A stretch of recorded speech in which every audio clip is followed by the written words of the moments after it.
ठीक है, लगभग ऑलमोस्ट बच्चे जुड़ चुके हैं। हर्ष आ चुका है। हर्ष वर्मा आया है क्या? बेटा तू ही सबसे ज्यादा एक्साइटेड था, क्लासेस कब चालू करेंगी? थोड़ा सा मैं भी कोविड पॉजिटिव था, है ना, इसलिए घर पे था, उस समय चालू करने का था, लेकिन वहां क्या है, पूरा सिस्टम वगैरह मेरा भिलाई में था, इस वजह से मैं नहीं कर पाया। अभी स्टार्ट हो गई है क्लास, अब चिंता नहीं है बच्चों। आज हम लोग 11th का बैच। हाँ अभी ठीक है बेटा, फर्स्ट क्लास है, ठीक हो गया। ठीक है, फिलहाल बच्चों आज हम लोग का क्या है, ओरिएंटेशन क्लास है। मैं आपको बताऊंगा कि 11th में आने के बाद में आपको क्या क्या तकलीफें होंगी, क्या क्या समस्याएं आपको डील करनी है।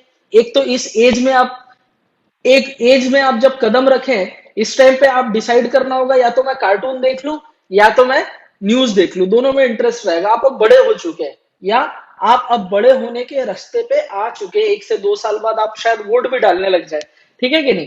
तो हम लोग उस जोन में आ चुके हैं अब हमारी उम्र के। और ये उम्र का जोन जो ऐसा है, यही सबसे ज्यादा हमको कैरियर में मेहनत करनी है। चलिए, तो देखो, हमारे पास अपन लोग क्लास 11th में है। क्या मैं स्क्रीन में लिख रहा हूं वो दिख रहा है आपको? हमारे पास दो रास्ते हैं। या तो हम लोग बायो ग्रुप में जाकर के स्टडी करें, ठीक है, और अपना कैरियर बनाए, या तो फिर मैथमेटिक्स चूज करें।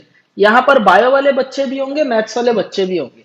बायो लेने पर आपके पास जो फेमस एग्जाम है जिसका आपने नाम सुना होगा, वो है नीट, ठीक है, national eligibility entrance test for medical science, ठीक है ना, मेडिकल के लिए नीट के का एग्जाम हो जाता है ये, ठीक है, डॉक्टर बनते हैं इसमें, ठीक है। और दूसरा मैथ्स के लिए अपने फेमस एग्जाम सुना होगा, आईआईटी जेईई, जे डबल ई आईआईटी। इससे आप आईआईटीएन बनते हैं। इंजीनियरिंग का कोर्स है, दोनों ही प्रोफेशनल कोर्स होते हैं, ठीक है, और दोनों में कैरियर सिक्योर है। इसके अलावा भी और भी बहुत सारे कोर्सेज होते हैं जिनके बारे में बच्चों में अवेयरनेस नहीं होती। मैं उनकी बात भी बाद में करूंगा, टाइम टू टाइम अपन करेंगे। फिलहाल मैं ये बात करना चाह रहा हूं कि कोविड का जो काम है, ये आपने देखा होगा, मैंने एक चीज लिखा हुआ है, विद्यार्थियों तथा अभिभावकों हेतु मेरा संदेश। ये मैंने आपको भेजा भी होगा, आप जब मुझसे कांटेक्ट किए होंगे। यहाँ पर मैंने आपको सारी बातें बता रखी है कि किस टाइप से कोरोना के टाइम पे हमारी पढ़ाई सबसे ज्यादा खराब हुई है। ऑनलाइन ऑफलाइन क्लास से लेके ऑनलाइन में आ गए अपन लोग, तो कई बच्चे जो है, जो ठीक है, जिनमें पोटेंशियल बहुत ज्यादा है, डेडिकेटेड वे में काम कर रहे हैं, उन लोग बहुत मेहनत कर रहे हैं। लेकिन बहुत सारे नंबर ऑफ स्टूडेंट ऐसे हैं, मोबाइल में आप कितनी ही देर पढ़ लोगे, एक नोटिफिकेशन ऐसा आ जाएगा, व्हाट्सएप का मैसेज ऐसा आ जाएगा, पबजी ऐसा आने वाला है, ठीक है, फ्री फायर का नोटिफिकेशन आ जाएगा, दोस्त यार का मैसेज आ चुका होगा, तो हम तुरंत डिस्टर्ब होते हैं। ये जो दिमाग है हमको बहुत बेवकूफ बनाता है। पढ़ाई छोड़ के सब में अच्छा लगेगा, ये उम्र ही ऐसा है, पढ़ाई छोड़कर आपको सब कुछ अच्छा लगेगा। आपको आपको ऐसा भी लगेगा कि यार मेरे को क्रिएटिव कुछ करना है, ऐसा है वैसा है करके। आप पढ़ाई से बचने के ये ऑप्शन होते हैं, आप उसमें ये देखें कि आप सही में टैलेंटेड है कि नहीं। आप म्यूजिक में, कई लोग को कैरियर बनाना है, तो आप ये अच्छा, उसके भी नॉलेज उनके लिए नहीं है, उनमें भी हार्डवर्क वो नहीं करते। लेकिन आप पहले ये डिसाइड करें, जो आप करना चाह रहे हैं, जो आप सोच रहे हैं, उसके लिए आप कैपेबल है कि नहीं, सबसे पहली चीज, ठीक। अदरवाइज मेरे हिसाब से सबसे सिक्योर तरीका है, आप 11th में ये ग्रुप चूज करके पढ़ाई में खुद को आगे बढ़ाएं। अब बच्चों जरा बात कर लेते हैं, क्या क्या चीजों की हमको जरूरत पड़ेगी अगर आपने सपना देखा है नीट देने का और जेई देने का। ये एग्जाम बहुत आसान तो होते नहीं है। आईआईटी, है ना, मतलब कि यूपीएससी के बाद एग्जाम अगर किसी को टफ माना जाता है तो वो आईआईटी मेंस होता है, ठीक है। आईआईटी, है ना, मेंस और एडवांस ये एग्जाम होता है। नीट भी अच्छे खासे, पेपर का डिफिकल्टी लेवल कम होता है, लेकिन नीट डॉक्टर बनना आसान नहीं है, क्योंकि number of student 17 lakh 16 lakh बच्चे हर साल एग्जाम देते हैं, ठीक है कि नहीं। तो उस हिसाब से कंपटीशन बढ़ जाता है। अब आपको सब्जेक्ट 11th में पढ़ना है। मैथ्स वाले बच्चे होंगे वो पीसीएम पढ़ेंगे, और बायो वाले बच्चे होंगे वो पीसीबी पढ़ेंगे। आप एक चीज दोनों में कॉमन देख पा रहे हैं क्या? फिजिक्स और केमिस्ट्री। बोलो ये चीज आपको कॉमन दिख रहा है क्या? ठीक है। अब सवाल ये उठता है कि क्या सर ये दो सब्जेक्ट, मेरा मैथ्स फेवरेट है तो मैं मैथ्स लेके आईआईटीएन बन जाऊंगा, बायो में मुझे इंटरेस्ट है क्योंकि मेरा मैथ्स वीक है इसलिए मैं बायो लेके काम करना चाह रहा हूं, इसमें हो जाएगा। बच्चा क्या करता है, सबसे ज्यादा अवॉइड करता है फिजिक्स और केमिस्ट्री को। सबसे ज्यादा तो फिजिक्स फिर भी उसको टफ लगता है तो फिजिक्स में ध्यान भी देता है, वो अवॉइड कर जाता है केमिस्ट्री को, क्योंकि उसके दिमाग में वहम होता है कि केमिस्ट्री में थियोरी ज्यादा है, केमिस्ट्री रटने का है, और 10th तक हमको क्या प्रैक्टिस कराया गया है, स्कूल वाली टीचर जो लिखाती है एज इट इज, अगर हम उसको एग्जाम में लिख के आ जाते तो टीचर के अकॉर्डिंग वो बच्चा टैलेंटेड है, होशियार है। और जो वर्ड का हेरफेर करता है, खुद से लिखने की कोशिश करता है, कहीं और का आंसर दे देता है, तो टीचर ईगो में ले जाता है, नहीं ये उतना अच्छा नहीं है, मैंने जो कॉपी में लिखा है वो ज्यादा करेक्ट है, एज इट इज आपको लिखना पड़ता है तब मार्क्स मिलते हैं। ऐसा किसी के साथ हुआ है क्या? मतलब मेरे टाइम पे तो होता था सिस्टम, मेरे ख्याल से उतना चेंज तो नहीं हुआ होगा। हमारा टाइम और आपका टाइम ज्यादा डिफरेंस तो होगा नहीं यार, कुछ 5 10 12 सालों का फर्क होगा, और क्या होगा, है कि नहीं? तो यही होता था, रटने की कैपेसिटी हमारे स्कूल तक में होती है। अब आपको उन सारे सिस्टम को छोड़ना है। 10th तक पतली सी मैथ्स की बुक होती है, साइंस की बुक होती है, उसी साइंस की बुक में फिजिक्स भी है, केमिस्ट्री भी है, बायोलॉजी भी है, सब कुछ अलग हो जाएगा।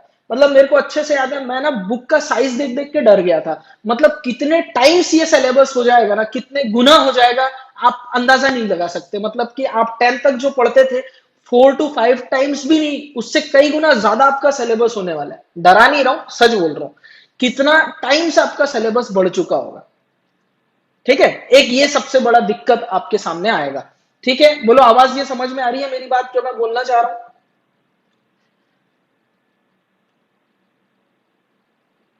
बोल के पढ़ेंगे बच्चों, रेस्पॉन्ड करेंगे, माइक्रोफोन ऑन करके बोलना भी है बीच बीच में। बोलो समझ पा रहे हैं ये बात? ठीक है, यस सर।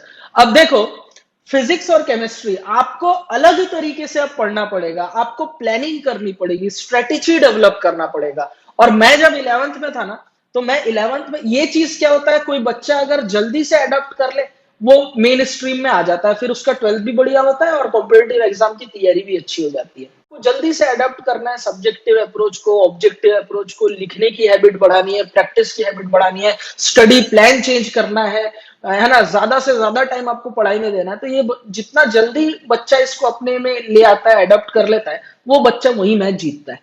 तो ये चीज तो आप मान के चलना कि रास्ता कठिन है, लेकिन मुश्किल भी नहीं है। क्योंकि नीचे मैंने लिख दिया एक चीज, मेरा क्योट है, हर वो आवाज जबानी है जिसने तुमसे कहा था बेटा तुमसे ना हो पाएगा। ऐसे लोग भी मिलेंगे जो आपको बोलेंगे कि बेटा टफ है, कॉमर्स ले ले। अभी बहुत सारे दोस्त होंगे आपके, कॉमर्स ले ले, इसमें स्कोप है, आर्ट्स लेके यूपीएससी करेंगे, अरे तू मैथ्स क्यों ले रहा है, तू बायो क्यों नहीं ले रहा। अब घर वाले भी प्रेशर बनाएंगे, साइंस ही। आपको जो दिल करे आप वो सब्जेक्ट लेके पढ़े, आपका कैरियर है, आपकी लाइफ है, आपका फ्रीडम है, आपको जो जिस सब्जेक्ट में इंटरेस्ट है वो लेके पढ़े। मैं ये नहीं कह रहा कि बाकी सब्जेक्ट बुरे हैं, अगर आपका कॉमर्स में इंटरेस्ट है तो कॉमर्स की तरफ जाए। अगर आपने प्लान किया है कि मेरे को साइंस में रहना है, तो टिके रहना, डर लगेगा, रास्ते में गड्ढे भी आएंगे, बैरियर भी आएंगे, लड़ना है, पीछे नहीं हटना है। फिर एक बार डिसाइड कर लिया तो कंफ्यूज नहीं होना है, क्योंकि बीच में आने वाले 1 2 महीने तक जब तक स्कूल नॉर्मल ना होके खुले ना, तब तक आपको कई लोग ऐसे अप्रोच करेंगे जो बोलेंगे अरे तू ये क्यों कर रहा है, वो कर ले, वो क्यों कर रहा है, ये कर ले, कुछ बहुत सारे ऑप्शन बताएंगे। और मेरे ख्याल से आप लोग अभी इस टाइम पे ये सारी चीजें रिलेट कर पा रहे होंगे जो मैं बोल रहा हूँ, ये सारी चीजें हो भी रही होंगी शायद आपके साथ में। बोलो हो रहा है क्या? ठीक है, तो आपने अगर डिसाइड कर लिया है कि मेरे को साइंस में ही मेहनत करना है, मुझे रिसर्च में जाना है, या डॉक्टर बनना है, या आईआईटीएन बनना है, तो बेटा इनसे अच्छे सब्जेक्ट, इनसे खूबसूरत सब्जेक्ट कोई नहीं हो सकते। और सबसे खूबसूरत सब्जेक्ट तो मेरे अकॉर्डिंग मेरा फेवरेट है वो केमिस्ट्री। मैं पढ़ा रहा हूं इस वजह से नहीं, इसमें इतना ज्यादा डाइवर्सिटी है ना, हर चैप्टर एक दूसरे से अलग है, और जुड़ा हुआ भी है, इंटरकनेक्टेड भी है, अलग भी है और इंटरकनेक्टेड भी है। वैरायटी मिलेगा, hybridisation, inorganic chemistry, organic chemistry, physical chemistry, maths भी इसमें है। ठीक है, बहुत बायोलॉजी भी ऐड हो जाता है, जो मैथ्स वाले बच्चे थोड़ा बहुत बायोलॉजी आपको केमिस्ट्री में भी पढ़ना पड़ेगा। तो इतना इंटरेस्टिंग सब्जेक्ट ये। आपको किसी सब्जेक्ट में ग्रिप करना है तो उसके लिए श्रद्धा, फेथ होना जरूरी है। उस सब्जेक्ट के लिए आपका प्रेम भाव होना जरूरी है। जब तक आप उससे कनेक्ट नहीं होंगे, सब्जेक्ट आपको प्यार देगी नहीं, सब्जेक्ट भी बोल देगी इट्स कॉम्प्लिकेटेड रिलेशनशिप। ठीक है, सब्जेक्ट पे ग्रिप होना जरूरी है, सब्जेक्ट पे इंटरेस्ट आपको जगाना है।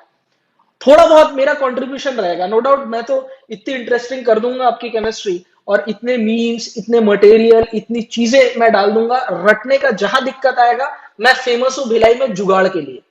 मतलब ऐसे ऐसे जुगाड़ टेक्निक आपको बताऊंगा, ट्रिक नहीं बताता मैं, जुगाड़ बताता हूं। और वो देसी इंडियन है यार अपन, वो जुगाड़ से आप बड़े बड़े क्वेश्चन जो रहेंगे ना, विद इन सेकंड बनाओगे। कैलकुलेशन के लिए कैलकुलेटर की भी जरूरत नहीं रहेगी आपको, ऐसा कुछ सिखाने वाले हैं, ऐसा कुछ मेरे पास स्टडी प्लान है। फिलहाल हम लोग आगे बढ़ते हैं, हमको किन किन चीजों का ध्यान रखना है 11th में, मैं उन पॉइंट्स में बात करूंगा जो मेजर पॉइंट है। बोलो आपको स्क्रीन में ये कुछ पॉइंट्स दिखाई दे रहे हैं क्या?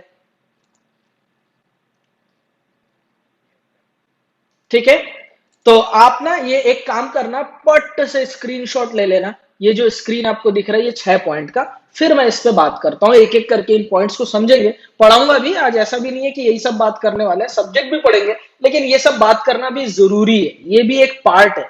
ठीक है, ये भी एक मेरे ओरिएंटेशन क्लास मैंने नाम रखा ओरिएंटेशन, हम साल भर क्या करने वाले हैं, एक उसकी पैकेजिंग, उसका एक ओवरव्यू मैं आपको दे रहा हूं। बिस्किट लेने जाते हैं तो पार्ले जी थोड़ी मिल जाता है, रैपर भी तो आता है ना, तो ये रैपर है, ऊपर की कोटिंग है, समझ पा रहे हैं बच्चों? ले लिए स्क्रीनशॉट? हुआ करेंगे, मुझे बता देंगे। ठीक है, चलिए, सबसे पहला पॉइंट आप लोग की स्क्रीन में दिख रहा होगा, स्टडी विद डायरेक्शन। ये सबसे इंपॉर्टेंट पॉइंट है इस टाइम का, सुनना मेरी बात, स्टडी विद डायरेक्शन। आज से 2 साल पहले तक ये लाइन नहीं बोलना पड़ता था, क्योंकि बच्चों को प्रॉपर मेंटरशिप कहीं ना कहीं से मिल जाती थी, गलती कर रहे हैं क्या नहीं कर रहे हैं, टीचर वो चीज को देख पाता था, रिकॉग्नाइज कर पाता था और आपको बताता भी था, कैसे जो भी हो जहां पे भी आप पढ़ते। अब ऐसा हो गया है कि आपको ऑनलाइन मोड में आ गए।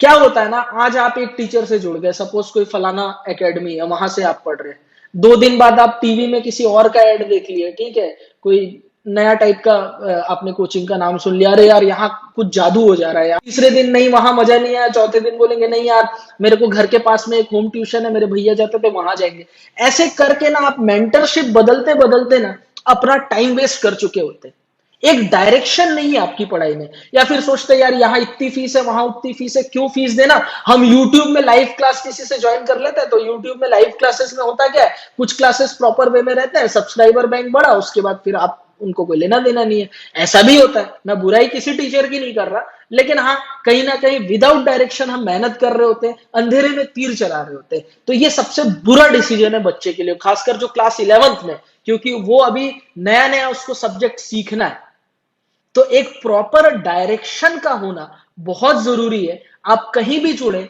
लेकिन इतना आप किसी भी इंस्टीट्यूट से अगर आप जुड़ रहे हैं तो इन चीजों का ध्यान रखें कि प्रॉपर वे में अप टू एग्जाम, जब तक आपका एग्जाम होना है, आप उन टीचरों के कांटेक्ट में रहे, प्रॉपर मेंटरशिप आपको मिलती रहे, गाइडेंस मिलते रहे, आज इस जगह कल उस जगह, परसों वहां डेमो, चौथे दिन यहां डेमो, ये करते हुए आप टाइम वेस्ट ना करें। समझ में आ रही बात? मैं अपने तरफ से नहीं बोल रहा हूं, मेरे लिए नहीं बोल रहा हूं, लेकिन एक डायरेक्शन हो, जहां जुड़े तो कंटिन्यू उसी प्लेटफॉर्म में आप मेहनत करते रहे, ये मैं बोलना चाह रहा हूं। बोलो ये चीज क्लियर हुआ क्या आपको? दूसरे पॉइंट में मैं आ रहा हूं, पहला पॉइंट डायरेक्शन की बात हो गई, यानी कि हमको प्रॉपर डायरेक्शन में काम करना है, अच्छे तरीके से काम करना, और रेगुलर, जैसे क्लासरूम में बैठे, मैंने तो सिस्टम इस हिसाब से डेवलप करके रखा है मेरे क्लासरूम का, आपको पता ही नहीं चलेगा 1.5 से 2 घंटे कब निकल गए, पता भी नहीं चलेगा, बस इंटरनेट आपको ध्यान रखना है इंटरनेट का। तो पॉइंट 1 हो गया। पॉइंट 2 की बात कर रहा हूं, इफेक्टिव मटेरियल। बेटा सही इक्विपमेंट ना हो, सही औजार अगर मेरे पास ना हो, तो मैं कुछ काम भी नहीं कर सकता। मेरे को सपोज गाड़ी बनानी है, मैकेनिक के पास में उसके टूल्स होते हैं, मेरे पास टूल्स ही नहीं है, मैं गाड़ी खोल पाऊंगा क्या? आपको कोई चीज में काम करने, आपको आईआईटीएन बनना है, डॉक्टर बनना है, आपके पास प्रॉपर मटेरियल ही नहीं है, आप आज इस रिफ्रेशर से ले आए वो पढ़ लिए, आप वो रिफ्रेशर ले आए उससे पढ़ लिया, आपने इसका सुन लिया पढ़ लिया, उस कोचिंग के मटेरियल से पढ़ रहे हैं, आपके पास जब तक इफेक्टिव मटेरियल ना हो, क्या आप प्रॉपर डायरेक्शन में अपनी मेहनत कर सकते हैं? आज इससे कल उस बुक से, ये हो सकता है क्या? पॉसिबल ही नहीं। तो कोई भी रिफ्रेशर ना खरीदे आप लोग। अच्छा, सबसे बेस्ट बुक किसी को मालूम है क्या? केमिस्ट्री के लिए सबसे बेस्ट बुक कौन सी है? कोई बच्चा जानता है केमिस्ट्री के लिए? या फिजिक्स के लिए वो बता दो, फिजिक्स हो गया, मैथमेटिक्स, फेमस बुक आपने जो सुना हो, मैथ्स और बायोलॉजी के लिए भी, बोलो। आर डी शर्मा सर की बुक, ठीक है, और एच सी वर्मा सर की बुक, ठीक है, और केमिस्ट्री में नहीं, हाँ केमिस्ट्री में क्या? एस चांद बुक, ठीक है। अच्छा, ठीक है, मैं बताऊं सबसे बेस्ट बुक कौन सी है? नो डाउट मैं इन बुक्स को रिजेक्ट नहीं कर रहा हूं, सारे बुक्स अच्छे हैं, सारे बुक में वही कंटेंट है लगभग। क्वेश्चन लेवल चेंज होते रहते हैं, क्वेश्चंस चेंज होंगे लेकिन थ्योरी कभी चेंज नहीं होगी। भाई v equals to u plus at है तो हर बुक में v equals to u plus at ही मिलेगा। ठीक है, मैं वो नहीं बोल रहा, सारे बुक्स अच्छे हैं, लेकिन सबसे बेस्ट बुक अगर कोई है ना, तो मैं अभी लिखने जा रहा हूं उसका नाम, देखना क्या है, एनसीईआरटी सबसे बेस्ट बुक है। और बायोलॉजी वाले बच्चों के लिए तो एनसीईआरटी बाइबल कुरान जो बोल दो आप वो है ना, सबसे पवित्र बुक है आपकी ये। इसकी एक एक लाइन मोती है बेटा। और बायो वाले बच्चे जिनको नीट का एग्जाम देना है, बायो से तो डायरेक्ट एक एक क्वेश्चन उठ के आते हैं। आईआईटी वाले बच्चों केमिस्ट्री के लिए सबसे बेस्ट बुक मेरे से कोई पूछता है ना, मैं सबसे पहले बोलता हूँ एनसीईआरटी। एक एक लाइन, ये एनसीईआरटी एक्चुअली डम्बल डोर है। हैरी पॉटर देखे हो क्या?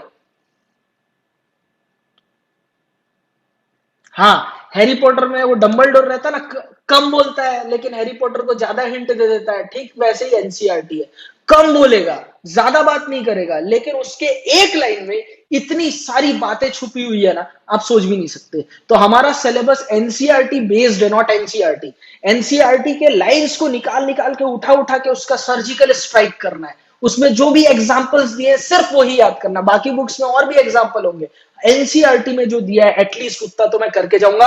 आईआईटी और नीट के एग्जाम में खासकर केमिस्ट्री और बायोलॉजी वाले बच्चे, केमिस्ट्री मतलब कि जेई वाले के लिए हो गया, और बायोलॉजी वाले बच्चों के लिए बायो और केमिस्ट्री का पेपर, सिर्फ एनसीईआरटी आएगा, एक एक लाइन से क्वेश्चन उठ के आएगा। बोलो बात समझ में आया क्या? तो एक चीज सबसे बेस्ट बुक है वो एनसीईआरटी, नो डाउट। आपको अगर कोई रिफ्रेशर करना है, मैं बहुत सारे बुक आपको सजेस्ट कर सकता हूं।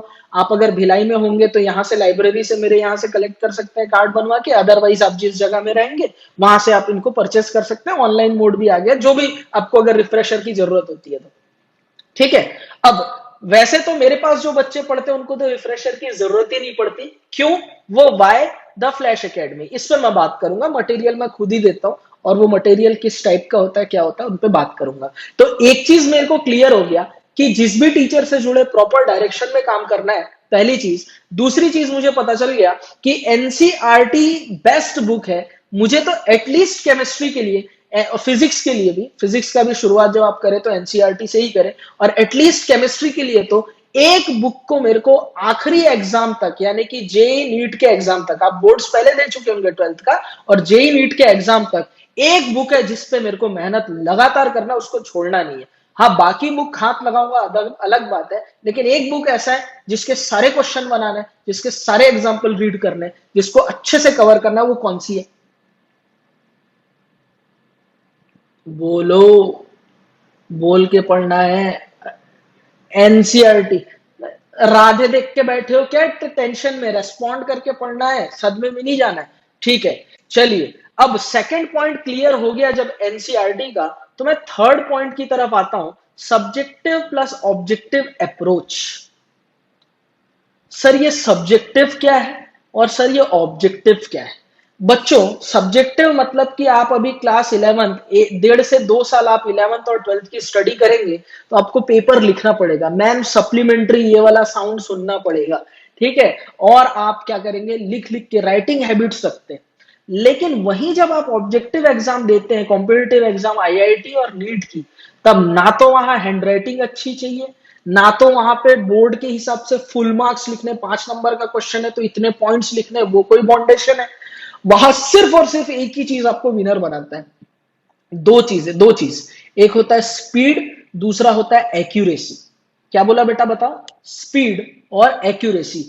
आप कितने स्पीड में क्वेश्चन बनाते हैं, नंबर ऑफ क्वेश्चन ज्यादा बनाने, और एक्यूरेसी मतलब उन टाइम तक आप मैक्सिमम टू मैक्सिमम क्वेश्चन बिल्कुल सही करते चले जाए। ये दो चीजें आपको विनर बनाएंगी आईआईटी और नीट में। ठीक है, तो हमको दोनों पैटर्न लेके चलना है। अब होता क्या है, बच्चे जैसे कोई ट्यूशन वगैरह ज्वाइन करते हैं तो वहां एक ही चीज पे ज्यादा फोकस किया जाता है, सब्जेक्ट पे, सब्जेक्टिव अप्रोच पे ज्यादा फोकस किया जाता है। जैसे आपने कोई चैप्टर पढ़ा, सपोज केमिकल बॉन्डिंग, तो आपको पूछा जाएगा why chemical bonds are form, पहला क्वेश्चन, आंसर लिखा देंगे। ठीक है, व्हाट इज हाइब्रिडाइजेशन, आंसर लिखा देंगे, आप रट लेते हैं, एग्जाम होता है, पास हो जाते हैं। लेकिन हम प्रैक्टिस, ऑब्जेक्टिव प्रैक्टिस छोड़ देते हैं। आपको क्या करना है, मेरा सिस्टम ये है, जो भी टॉपिक हम पढ़ेंगे उनका कॉम्पिटिटिव एग्जाम का एप्लीकेशन साथ साथ करते चलना है। आप मेरे पास सिर्फ और सिर्फ 11th क्लास के लिए नहीं आएंगे। अगर किसी को सिर्फ 11th का पढ़ना है तो सॉरी, मेरा इंस्टीट्यूट नहीं पढ़ाता है। मैं आपको 11th के साथ साथ आईआईटी और नीट की चीजें भी पढ़ाऊंगा उस टॉपिक से रिलेटेड। ऐसा नहीं कि मैं 12th का टॉपिक उठा के वहां काम करूंगा। 11th का जो पोर्शन है, जैसे 11th का some basic concept of chemistry में पढ़ा रहा हूं, तो some basic concept of chemistry के कॉम्पिटिटिव एग्जाम से रिलेटेड जो भी चीजें होंगी वो हम साथ साथ करेंगे। बोले ये चीज क्लियर हुआ क्या? कोई बच्चा मुझसे साल भर में मुझसे जुड़ने के बाद ये नहीं बोलेगा सर एग्जाम में क्वेश्चन आएगा तो क्या लिखेंगे। ये नहीं करना। हमारा लिखने का काम तो हो ही रहा है, मैं आपको थ्योरी तो पढ़ाऊंगा नो डाउट, लेकिन उसके साथ साथ मेरा फोकस कॉम्पिटिटिव एग्जाम पे भी रहेगा। ये चीज आप ध्यान से रखेंगे। बोलो बात क्लियर है क्या? ठीक है, चलिए। अब फोर्थ आप देख रहे होंगे, 888 सिस्टम फॉलो करना है। ठीक है, 888 सिस्टम फॉलो करना है। सर ये 888 क्या होता है? तो देखो, 8 + 8 + 8 जोड़ो कितना हुआ? 24। और हमारे पास एक दिन में, कमाल की बात तो यह है कि 24 आवर्स होते हैं, एक दिन में 24 घंटे होते हैं हमारे पास, होते हैं ना? तो मैंने आपके शेड्यूल को 888 में बांटा है। 8 घंटा आपका स्कूल चालू होगा तो स्कूलिंग प्लस कोचिंग। 8 घंटे में आपकी स्कूल और कोचिंग, ज्यादा से ज्यादा एक दिन में 3 घंटे की आपकी स्कूल होती होगी और 5 घंटे ज्यादा से ज्यादा स्कूल होगा, तो उससे ज्यादा नहीं हो सकता। 3 घंटे की, वो भी 2 सब्जेक्ट हुआ, किसी दिन आप कम भी मिल सकता है। तो 8 घंटे आपके स्कूलिंग प्लस कोचिंग में निकलेगा। 8 घंटे आपका स्लीपिंग हैबिट होगा, आप सोओगे। 8 घंटे की नींद बहुत ज्यादा है, लोग 6-6 घंटे सोते हैं, है ना? और कई लोग उससे भी कम सोते हैं, मोदी जी हो गए, ठीक है, पता नहीं कैसे सोते, जो भी है। आप क्या करें बेटा, 8 घंटे की नींद अभी फिलहाल इस एज में प्रॉपर ले। 6 घंटा काफी नहीं है, आराम दो, शरीर को आराम भी दो। और ऊपर से क्या है, अभी हम लोग ऑनलाइन मोड में पढ़ रहे हैं, 8-8 घंटे मोबाइल और लैपटॉप की स्क्रीन में रहेंगे, आंखों को रेस्ट भी चाहिए। तो एटलीस्ट आप लोग 8 घंटे तो सोएं, इतनी हैबिट आप डालें। स्लीपिंग, और 8 आवर्स जो है आपकी सेल्फ स्टडी। स्लीपिंग प्लस 8 घंटा भी बहुत ज्यादा है। एक्टिविटी, एक्टिविटी मतलब नहाना धोना, है ना, खाना वाना खाना। टीवी वीवी, तारक मेहता का उल्टा चश्मा सपोज देख रहे होगे तो वो एक आध एपिसोड देख लिए, या मोबाइल चलाना है, गेम भी खेलना है तो एक आध घंटा प्ले, कुछ भी जो भी करना है आपको तो 1 घंटे। आप ये 8 घंटे में 6 से 7 घंटे की नींद, एक आध घंटा वो इनफ है। सेल्फ स्टडी 8 घंटे आपको करना है, 24 घंटे ये हो गए। मैं बता रहा हूं प्रॉपर। वैसे तो ये शेड्यूल फॉलो नहीं हो सकता, सेल्फ स्टडी 8 से 7 घंटे, 7 भी कर दो चलेगा, 8 को रिड्यूस करके 7 कर दो। इधर एक्टिविटी का टाइम बढ़ा लो, अपने एंटरटेनमेंट का टाइम बढ़ा लो। चलो 1 घंटे की जगह 2 घंटे दिया, ठीक है। इसको 7 आवर्स तो एटलीस्ट मेंटेन करना आप। लेकिन ओवरऑल हमारे पास 888 सिस्टम जो है, जो बच्चा 11 से इसको फॉलो कर लिया ना, बेटा मैं प्रॉमिस कर रहा हूं वो बच्चा 2 डिजिट में रैंक लाएगा। डबल डिजिट, डबल डिजिट मतलब सोच रहे हो ना, टॉप 100 में उसकी रैंकिंग रहेगी ऑल इंडिया कोटा। समझ में आ रही बात मैं क्या बोल रहा हूँ? चाहे कोई भी एग्जाम हो, जो ये शेड्यूल फॉलो किया। बिल्कुल थोड़ा स्ट्रिक्ट शेड्यूल है, मुश्किल होगा। 8 घंटे लगातार आपको पढ़ना नहीं है, थोड़ा गैप भी लेना है, सारी चीजें मिक्स करनी है, वो आपको एडजस्ट करना है। लेकिन एक मोटा मोटा शेड्यूल मैंने आपको बताया, 888 सिस्टम को फॉलो करना है। ठीक है, मेरे पास जो ड्रॉपर वाले स्टूडेंट रहते हैं, इतना उन लोग का कम से कम हैबिट रहता है, स्टडी हैबिट। बोलो बात समझ में आया क्या? फिफ्थ पॉइंट में आते हैं, अवॉइड डिस्ट्रैक्शन। दोस्त लोग आएंगे, भाई पबजी आ गया, पबजी मोबाइल वापस आ रहा है, खेल लेते हैं। ठीक है भाई, नया वीडियो आ गया कैरी भाई का, कुछ भी यूट्यूब में नोटिफिकेशन आ जाएंगे, गेमिंग चैनल सब्सक्राइब कर लिए, गेम खेल रहे। इस उम्र में डिस्ट्रैक्शन के हजारों चीजें होंगी। आप जब पढ़ने बैठते होगे ना, उसी टाइम पे मम्मी सीरियल भी देखती होगी, कभी नहीं देखते होगे तो भी वो अच्छा लगेगा, क्योंकि आप पढ़ने से बचना चाह रहे हैं। तो ये जो डिस्ट्रैक्शन है ना, आपको दुनिया, पढ़ाई से लेकर के कहीं और ले जाने की कोशिश करेगा। सराउंडिंग आपको डिस्टर्ब करता है। जैसे बायो वाले बच्चे, आप समझना, हमारा बॉडी न्यूरॉन से मिलकर नर्वस सिस्टम हमारा होता है, सराउंडिंग हमको डिस्टर्ब करता है और नर्वस सिस्टम उसी चीज को मेंटेन रखने का काम करता है। आप क्या करोगे, डिस्ट्रैक्शन, आसपास की चीजें आएंगी, दोस्त यार बोलेंगे चल खेल लेते हैं गेम, भाई ये वाला गेम अच्छा है। सिर्फ गेम की नहीं, और भी तरीके हैं डिस्ट्रैक्शन के, बहुत सारी चीजें होती है इस एज में। ठीक है, तो अभी आप बड़े भी हो रहे हैं, दोस्त यार भी हो रहे हैं, बहुत चीजों में दिमाग लगता है कि नहीं? नहीं लगाना है। डिस्ट्रैक्शन आपको पढ़ाई से भटका के कहीं और ले जाएगा। खुद को मेंटेन रखना है। ऊपर के 4 पॉइंट से ज्यादा इंपॉर्टेंट पॉइंट ये फिफ्थ वाला है। और मैंने क्या लिखा है, ट्रस्ट ऑन योर सारथी। सारथी मतलब कि देखो, सारथी बोलने का मतलब क्या है, जो आप पहले व्हीकल वगैरह होते थे राजा महाराजाओं के, तो उसमें ना सामने घोड़ों को चलाने के लिए ना उनका एक ड्राइवर हुआ करता था, उसको सारथी बोलते थे। कृष्ण भगवान भी अर्जुन के सारथी थे। अब जब तक अर्जुन को, अब सारथी क्या होता है ना, सारथी जब रथ चला रहा होता है ना, तो जो पीछे जो बैठा हुआ है वो तो लड़ाई में बिजी है, वॉर में बिजी है, जो वॉरियर रहता है। तो जब तक उसको सही सारथी ना मिले वो लड़ाई नहीं जीत सकता। इनका कॉम्बिनेशन होता है, कोऑर्डिनेशन, है ना। अगर राइट साइड जाना है ना, तो सारथी के कंधे में इधर लात मारते थे वो, है ना, वो राइट साइड चले जाते थे। अर्जुन को अगर लेफ्ट तरफ अगर रथ मोड़ना है ना, तो कृष्ण जी के ना इधर लेफ्ट में वो लात मारते थे, वो लेफ्ट तरफ गाड़ी जाती थी। सोचो, भगवान, है ना, अपने भक्त से इतना प्रेम करते थे कि लात खाने के बावजूद सारथी का काम, इतना खतरनाक काम हुआ करता था ये।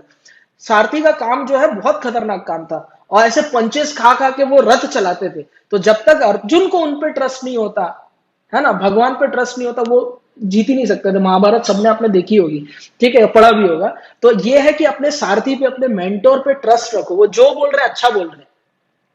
टीचर कभी गलत बोल ही नहीं सकता। आप एक चीज तो हमेशा ध्यान रखना, हाँ टीचर इंसान है, फिर भी आपकी हमेशा वो भलाई ही सोचेगा। आप उसके लिए बच्चे जैसे हो, आपको वो अगर डांट भी रहा है ना, तो डांटने में भी उसका कोई स्वार्थ नहीं है, वो आपके लिए कुछ ना कुछ बोल रहा होगा। तो अपने टीचर पे, अपने मेंटोर पे, जो भी आपके सब्जेक्ट टीचर रहेंगे उन पे ट्रस्ट करें। अगर वो कोई काम दे रहे हैं तो करना है। आपको एक किस्सा बताता हूं, आज की क्लास थोड़ा सा लाइट ही रखते हैं, है ना। हुआ क्या था, ये एकलव्य का नाम सुने हैं क्या बच्चों आप लोग? एकलव्य बेचारा मतलब नीच जाति का था, तो द्रोणाचार्य ने उनको पढ़ाया नहीं, ऐसा सुना होगा ना आपने। आपने सोचा होगा कि द्रोणाचार्य कितना नेगेटिव कैरेक्टर है यार, ये गरीब का बच्चा है बेचारा, इसको पढ़ाया नहीं, कास्ट सिस्टम के चलते ये पढ़ नहीं पाया। Eklavya is a good character, Dronacharya bad character, यही हमारे दिमाग में बना हुआ है ना इमेज, यही लगता होगा, है ना, कि उन्होंने पढ़ाया नहीं द्रोणाचार्य ने, एकलव्य तो टैलेंटेड था, कितना अच्छा था, गरीब का बच्चा था, इसलिए इसको पढ़ाया नहीं गया कास्ट सिस्टम के चलते। यही लगता है ना, एकलव्य गुड कैरेक्टर हो गया, द्रोणाचार्य बैड कैरेक्टर, बोलो यही लग रहा होगा ना। अरे बोलो, अच्छी बात बताऊंगा एक। प्रोबेबिलिटी, सुनना सुनना बेटा, मेरी बात सुनना। टीचर जो है ना, अपने स्टूडेंट के राइटिंग हैबिट को देख के ही बता देता है कि इसमें कितना पोटेंशियल छुपा हुआ है, क्या से क्या कर सकता है। एक अच्छे टीचर की क्वालिटी यही होती है, बच्चे को वो अच्छे से समझता है, उसकी फीलिंग समझ पाता है, वो किस तकलीफ में वो समझ पाता है। अगर कोई टीचर नहीं समझ रहा तो वो अच्छा टीचर बन भी नहीं पाता। कहीं ना कहीं बच्चों से कनेक्टिविटी होना बहुत जरूरी है। और मेरा मेरे आप लोग पढ़ रहे हो, आपको अपने आप समझ जाएगा, एज अ बड़ा भाई मेरे को ज्यादा ट्रीट करते हैं। कुछ भी परेशानी भी होता है तो यहाँ के बच्चे जितने भी हैं वो सब भिलाई में तो मैं ही हूँ। कुछ भी परेशानी, किसी को झगड़ा भी कहीं होता है, सर ऐसा ऐसा हो गया, वो ऐसा बोल दिया, ऐसा भी होता है। खैर वो बात छोड़ो। एकलव्य बैड कैरेक्टर था, द्रोणाचार्य ने रिकॉग्नाइज कर लिया था। एकलव्य मैंने एक तो गलत तरीके से धनुर्विद्या सीखी, चोरी छुपे सीखा, और ऊपर से अर्जुन, पांडवों का जो कुत्ता आया था, वो बेचारा भोला भाला जानवर किसी का क्या नुकसान करेगा, उसके मुंह में ना पूरे तीर ठूस दिए थे उसने, बाण। बताओ कितना एग्रेसिव इंसान है वो एक बेचारा बेजुबान जानवर है, अपनी धनुर्विद्या का गलत इस्तेमाल, उसके मुंह में पूरा तीर भर दिया। वो इंसान कभी अच्छा हो सकता था क्या, बताओ? जो बेचारे जानवर पे जुल्म कर सकता वो इंसान अच्छा हो सकता है क्या?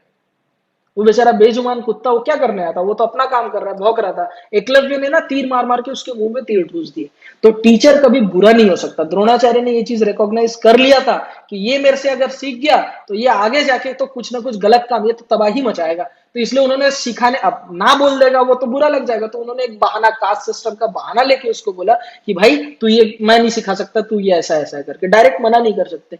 तो टीचर पे ट्रस्ट होना जरूरी है। टीचर हमेशा अच्छे होंगे और अच्छे मिलेंगे। आज मैं जो कुछ भी हूँ मेरे टीचरों की वजह से। इवन रूबी फिजिक्स में मेरे क्लास के बाद आपकी क्लास होने वाली है, मैं खुद सर से पढ़ा हुआ हूँ। सर से आज भी जाता हूँ तो मेरे पीठ में एक पड़ता है पट्ट से, उनका इतना मोटा हाथ है, वो पड़ेगा और उसके बाद ही समझ में आता है, हाँ ठीक है सर, अच्छा लग रहा है अब।